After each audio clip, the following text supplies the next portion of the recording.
After smashing it out of the box with Quacks of Quedlinburg and The Mind, Wolfgang Warsch is storming back into town with this cozy pub Euro up, the Taverns of Tiefenthal, a game that takes some of the DNA from Quacks of Quedlinburg and stretches it out into some complex kind of concertina. But rather than the blind luck of dipping into a bag and then screaming, you'll be building your own personal deck of cards you'll draw from in a manner that hopefully won't destroy you.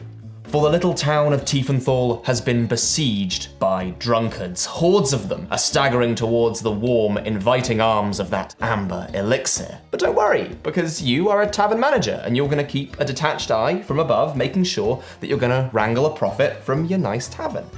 You wouldn't want to associate with this riffraff after all. Pub lads, what you gonna do? What you gonna do when they come for you? Matt, this is a family show. Okay, I'm taking these away from you, and you need to get back on script. Oh, okay. You wrote this. I know.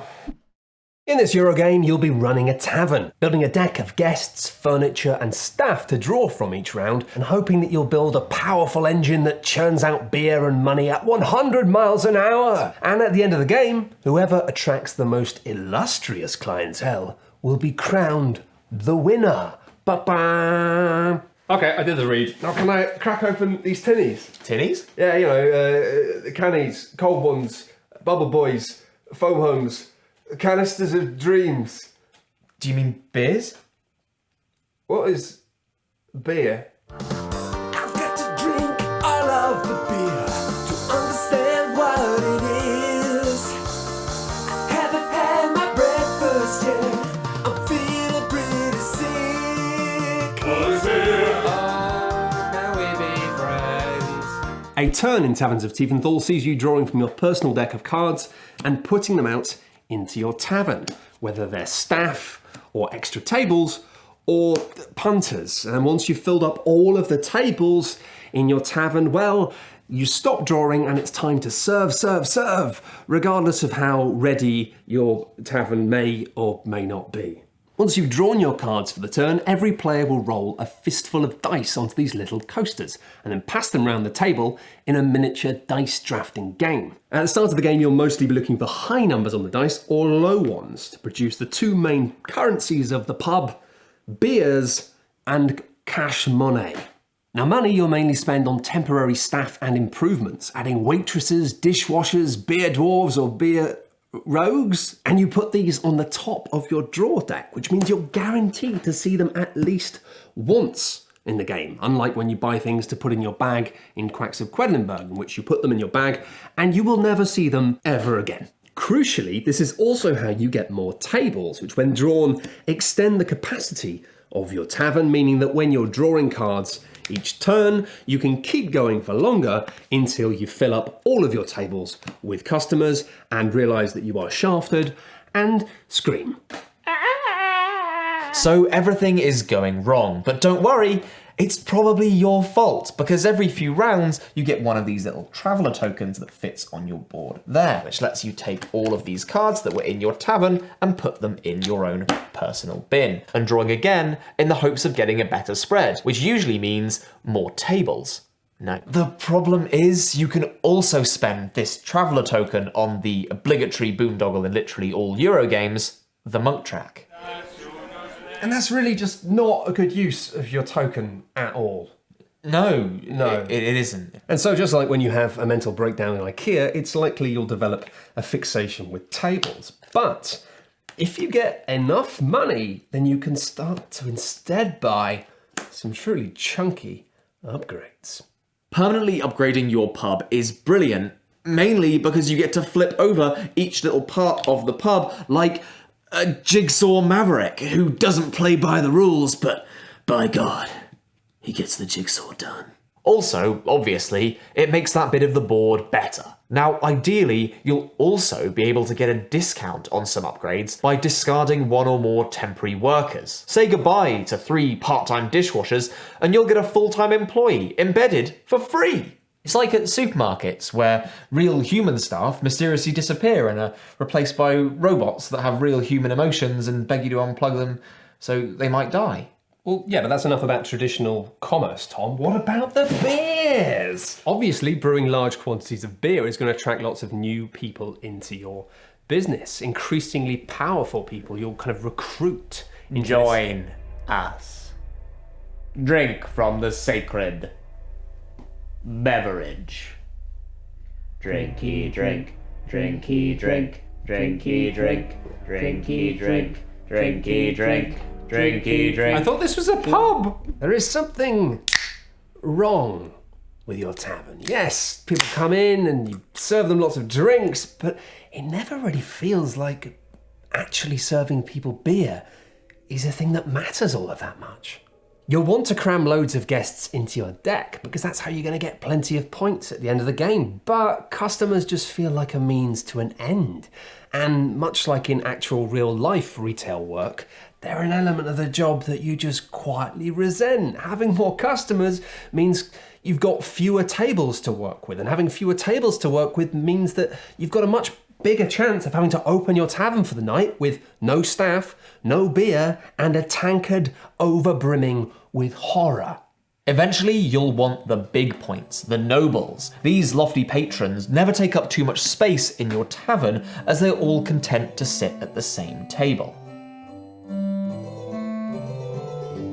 But until you start getting nobles, it says a lot that arguably the most ideal customer is this bruiser, who lets you permanently remove an inferior customer from your establishment. And here's the rub, and it is a grating rub, like a fresh cotton shirt on unprotected nipples. Taverns of Tiefenthal is atmospherically rich. Oh, it's warm and toasty and it makes your chest feel all nice, but thematically, just doesn't work. This isn't what running a pub would be like. Or if it is, it's like some sort of terrifying tavern designed by an algorithm, a pub that prioritizes having loads of tables over caring about customers at all. Or if you're based in the UK, Weatherspoons. Thematically, something has gone wrong when a game about running a pub has you opening the same door every night and praying that tonight you'll have slightly more furniture. And worse, should you get really unlucky with your draw and have no means to buy another do-over from scratch, well, if a twist of randomness in a game like this is an unwanted garnish that you find spoils the flavour, then Taverns of Tiefenthal is just not going to be for you. But, as some of you will know, Sharp and Sit Down has always had a real fondness for games with themes that don't quite fit, combined with wild strokes of misfortune, because then you can sit with your friends and laugh about your nonsensical taverns and, oh, it's all going wrong. It's still fun. But with this, after you spend such a long time thinking and planning, when you have several terrible turns back to back, well, it gets increasingly hard to just laugh it off. The issue with this kind of game isn't randomness, really. It's more that it requires strategy way more than tactics. It can be tremendously disheartening when you think, okay, I've had a bad turn, but next turn I'm going to do this, this, and this. And you're pretty sure the next turn is going to be amazing, and then everyone rolls the dice and you look at the dice and you just literally can't do any of it. And more than that, it's not uncommon to get to the end of a game of Taverns of Tiefenthal and find that really you never found that momentum. The game end can often feel a little damp.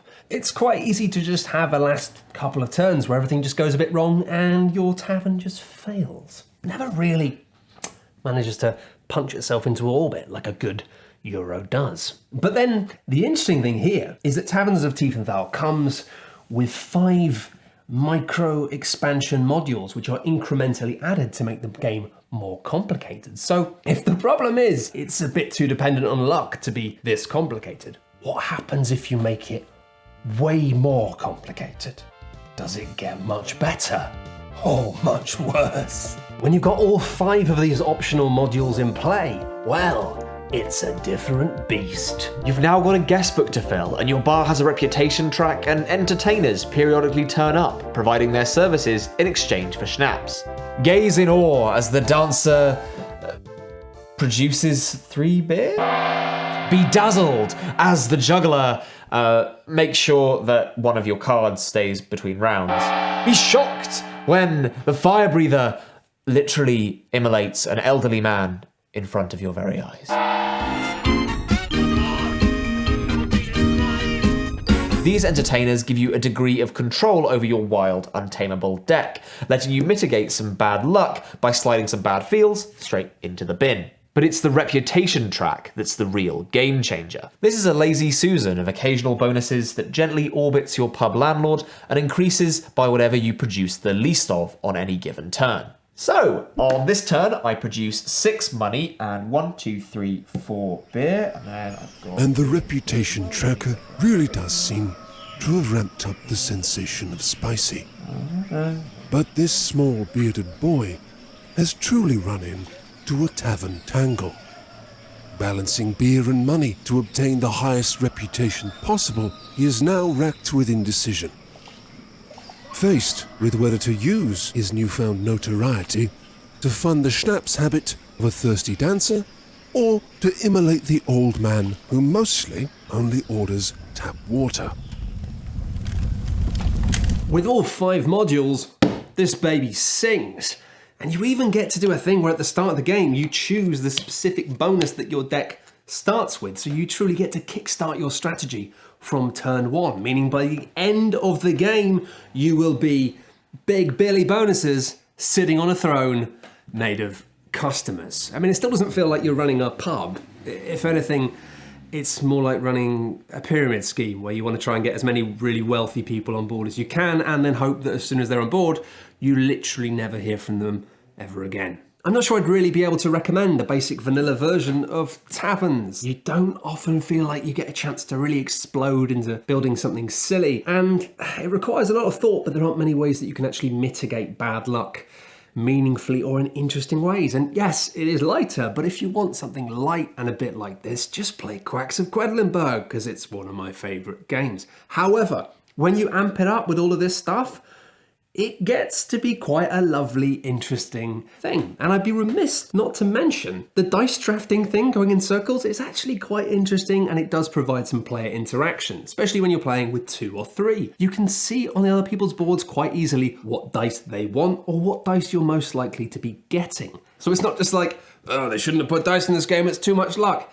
It's a cool mechanic, it's maybe just a bit too much all at once. You know, it's a big shame that the theme just doesn't quite land, especially with these fantastic modular cardboard boards. It doesn't feel like a game where you upgrade a tavern. In fact, the optimal thing to do, and it feels very natural, is just to wait until the very end of the game and then just get as many of the upgrades as you can, all at once, as cheaply as you can.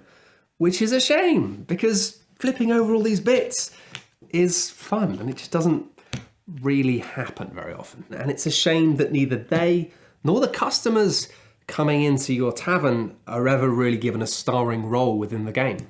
I had a ton of fun with Taverns for the first few plays, but beyond the kind of warm, inviting theme, it's not that great. You know what, I think I explained it pretty well in this diagram here. Right, yeah, Tom. No, that makes perfect sense to me. So it's maybe just not quite interesting enough to really keep you maybe 2-3 plays, but maybe that's enough for you. Was that not enough for you, Tom, obviously? Tom? Well, there's just...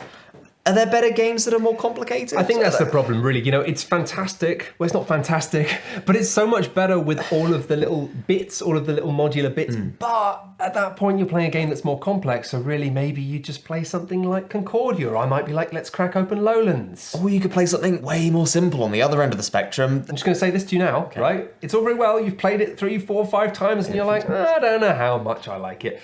But we've set it all up, and when it's out there on the table like this, do you kind of want to play it now? Kind of want to play it now. I kind of want to play it now. And you know, I think that stands for something. There's always a point when we're doing these reviews and you set it up. I kind of want to play it. I kind of want to get more tables and flip over the bits. And you know what? It's not perfect, but I think that stands for a lot. Taverns is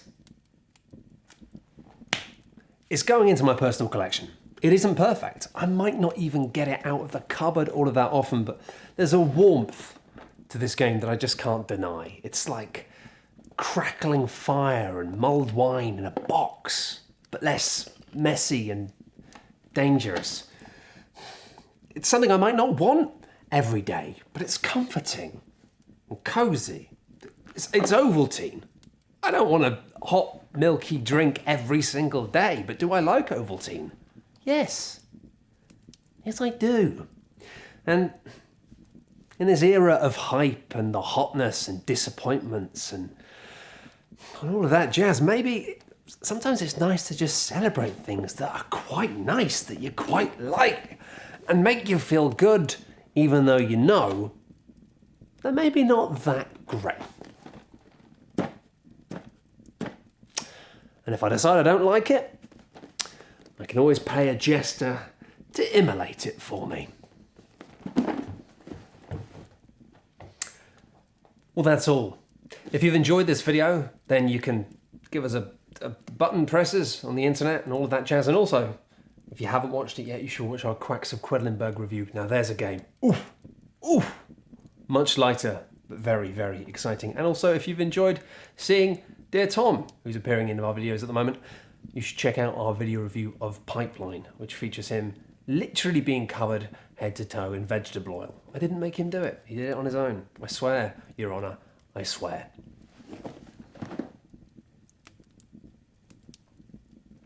Have a lovely day. Look at this fire. Look at this lovely yellow fire. Huh? Hey? It's a lie.